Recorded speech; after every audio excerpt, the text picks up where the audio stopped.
I realize I'm asking a lot to beg your indulgence again after begging your indulgence with my tripartite video about why I believe the official story about Charlie Kirk yesterday.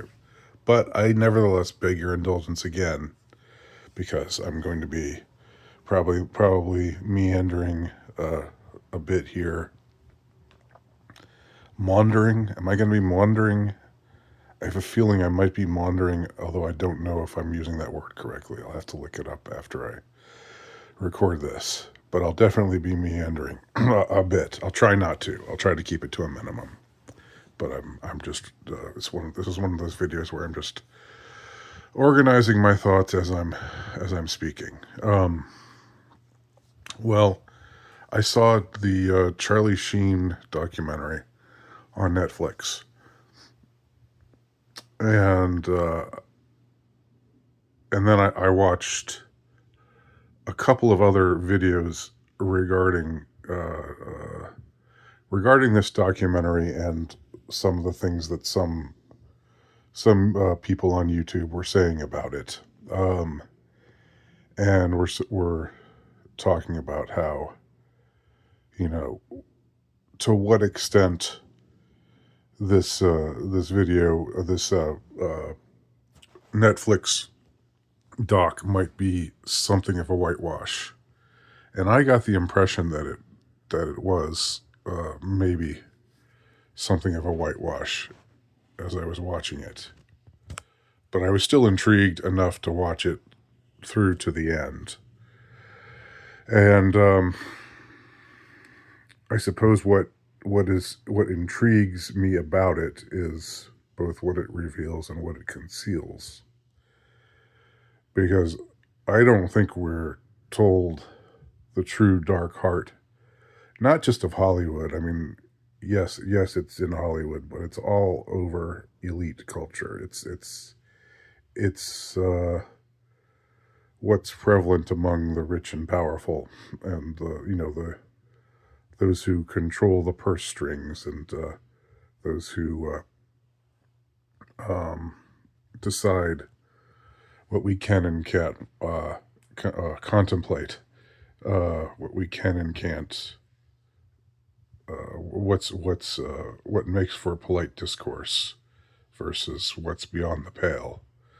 The essentially the thought controllers. If that doesn't sound too skitsy to say. Charlie Sheen grew up, amongst the elites. Now, the documentary presents his upbringing in Malibu, California, as if it were sort of a humble. That Malibu was. I mean, it tries to establish that Malibu in the late '60s and into the '70s wasn't this hoity-toity kind of place. It was, sort of a wild, rambling,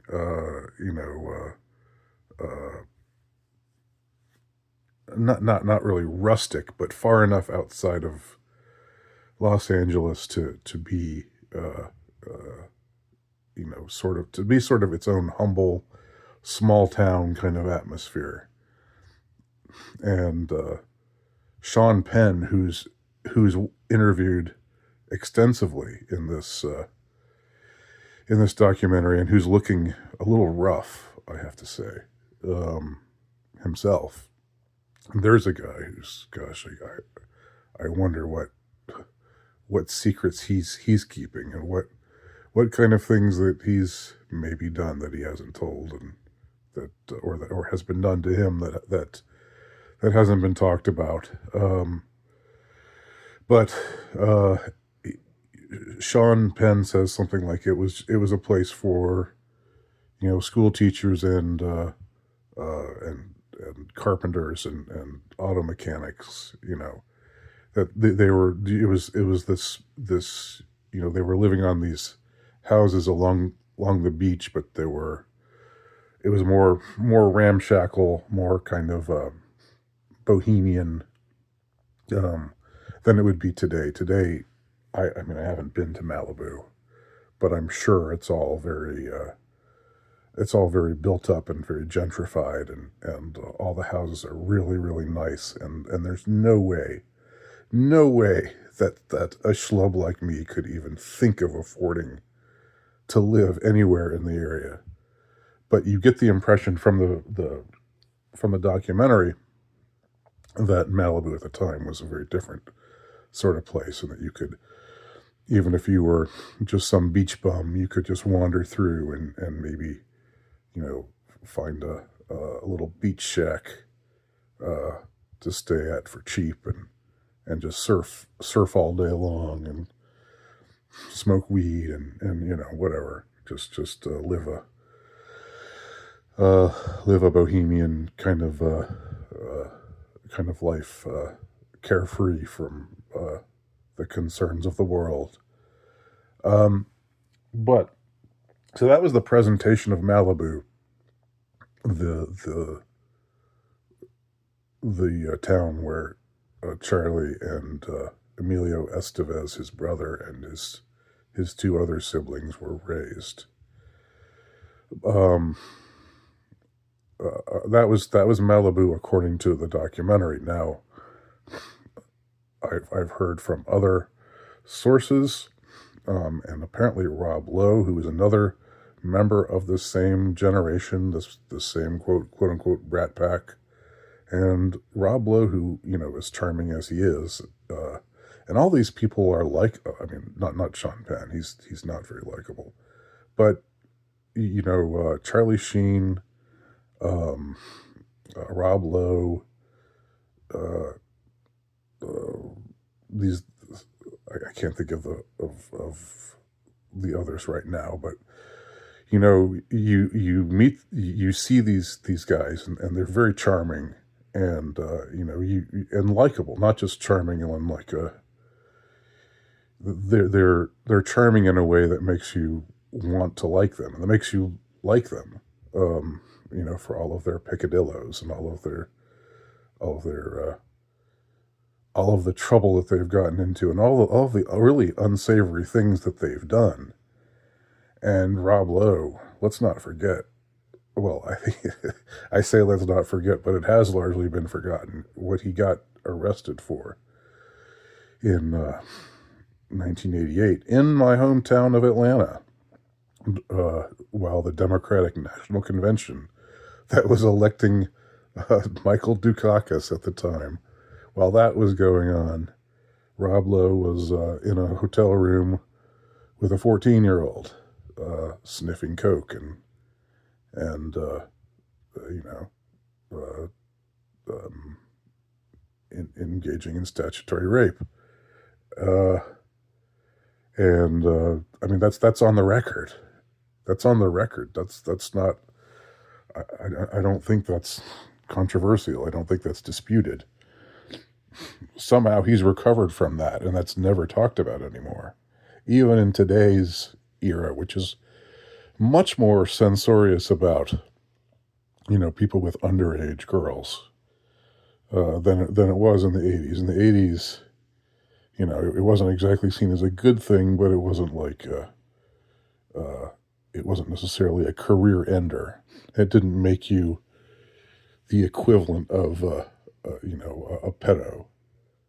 Uh, whereas today, if you're with a 14 or 15-year-old or a 16-year-old, you might as well be with a 4-year-old.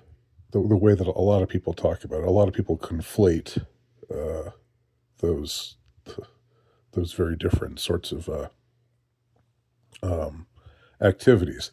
Not to say that either one of them is good. Okay, I'm not, and I want to make that clear. I don't approve of either one of them, but there is a hierarchy of good things and bad things, good acts and bad acts. And today there's much more. There's much more condemnation of that sort of thing. But Rob Lowe's antics have been forgotten. Antics. That's maybe putting it too lightly. have been forgotten. It was just a youthful indiscretion, even though he was like in his 20s at the time. Uh, you know, he was an adult, but in any case, Rob Lowe talks about growing up in Malibu, and it seems like a lot of the uh, members of the the Brat Pack era, uh, a lot of the young guys uh, who grew up to be the young stars of the early '80s. It seems that a lot of them had their upbringing in Malibu, and they were nepo kids, right? What we call nepo babies today. Uh, you know, Charlie and uh, Emilio Estevez's father was none other than Martin Sheen, um, and you know, Sean Penn's father was a Hollywood insider, I think a screenwriter. Um, and so these were, it's presented as this humble sort of place where that was nothing really. That was just sort of wholesome Americana in a way, and albeit filtered through '60s counterculture stuff. Um, but what the presentation that Rob Lowe gives of in this other interview uh, of and I don't know where you can find it, but if you're interested, you can search around and find it. The impression that he gives of growing up in Malibu was that it was just a place where uh, he said it was the ice storm meets Lord of the Flies. The Ice Storm is a movie by Ang Lee from I think the '90s. I think it was the mid to late '90s, which is all about upper middle class families who are swingers. Yeah, that's like so. All the parents are all of these couples are swingers, and uh, or sorry, Charlie Sheen's father, Martin, and his wife, in spite of Martin Sheen's reputation, in spite of his avowed Catholicism, and that's always played a role in his life. But in the '60s and '70s, he was a drunk, and he and his wife were nudists, and the impression that we're given is that they were, probably hooking up with the other swinger parents in the area. So this is not the Malibu. The kind Malibu is not portrayed uh, that way in the documentary, and that they're definitely concealing something there. And as far as the Lord of the Flies aspect, it's another thing where, I mean, this was largely the case with Gen X kids, uh, in general, but it seems that it was more the case. It was more emphasized, like in the California scene, the hippie scene, the Hollywood scene. That these kids were just left on their own, left to their own devices. No adult supervision provided, and some really unhealthy boundaries, you know, as far as uh, drugs and sex go. That there was uh, probably some abuse of kids under the guise of oh well, we've got to be open about these kinds of things, and it's not really a big deal if some 12-year-old boy has gets his virginity taken by uh, Mrs. Thompson up the block, who's married to Mr. Thompson, but they swing. They're not into that whole monogamy trip. Um, and little kids getting access to drugs, and mostly pot, but probably some other drugs as well. And just sort of going around, living very hedonistic lives, as far as sex and drugs goes. Sex and drugs and rock and roll, as the cliche goes. Um, this was the upbringing, and it was very chaotic.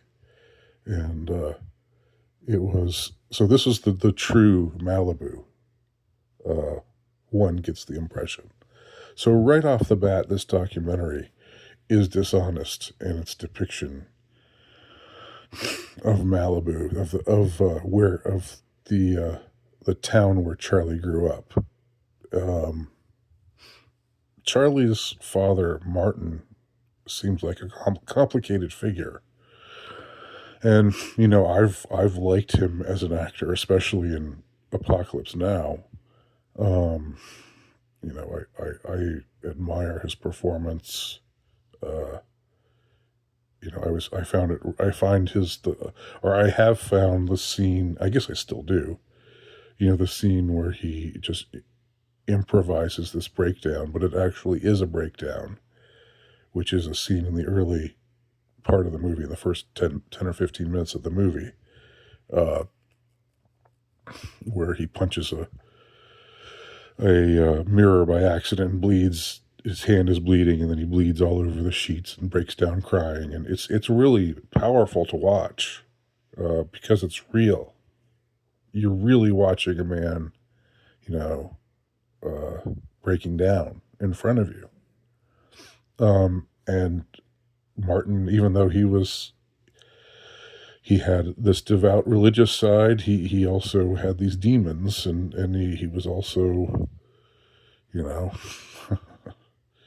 living this life this dissolute life, that almost killed him. And so that's another part of the early part of the documentary, the Martin Sheen documentary, or the Charlie Sheen documentary.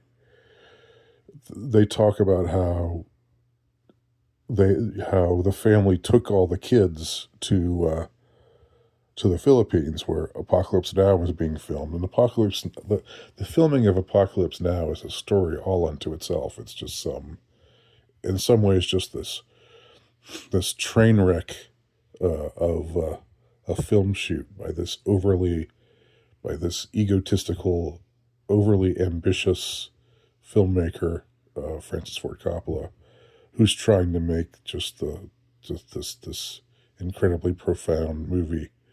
Uh, and I think Apocalypse Now is great, but it's also a mess. It's somehow wound up cohering into something that's cinematically very compelling. But you watch the making of this movie. You like the movie, the documentary Hearts of Darkness, which is about the making of Apocalypse Now. You see just a lot going on, a lot of underhanded, unsavory, sleazy things going on. And so kids are thrown into this wreck of a film shoot in this unstable third world environment. And the kids aren't being watched. They're hanging out at bars at these sleazy uh, uh, kinds of bars that are in the Philippines, where there's not a lot of not a lot of law and order. There's a lot of sleaze, and there's a lot of corruption, and the sanitation's not that great. And so, like, these kids who are there are just, again, it's more of the same. It's like Malibu on the other side of the world, they're still living these as like 11, 12, 13, 14 year olds. They're still living these, like Charlie and his brother, and probably the rest of the kids, the other two kids, are being exposed to all kinds of things with barely any, if any, parental, without too many chaperones to speak of. And so, in those kinds of environments, bad things are bound to happen. There's going to be, if you're a young kid and you're off by yourself, and you're going to be some nefarious, no good adult, uh, some pervert is going to fix his eyes on you, and or her eyes. It's not necessarily a man, and you know, you are ripe for exploitation and abuse. And it seems like a lot of that happened. It seemed like it was happening just almost in some ways on the daily. Like not that kids were being raped on the daily necessarily, but that kids were being exposed to things that kids shouldn't be exposed to, and they weren't being watched, they weren't being supervised, they weren't being uh, guided or molded, or in the way that adults are supposed to guide and mold their children towards responsible behavior, so they can live morally ordered lives. That's just not happening. It's just not a part of what's going on, especially in that era. This is the this is the environment that spawned Charlie Sheen. This is what he emerged from. And the documentary on Netflix, yes, I think it greatly whitewashes a lot of it. A lot of it. Um, it doesn't conceal everything, but it conceals a lot of things that I think uh, are are important not to conceal.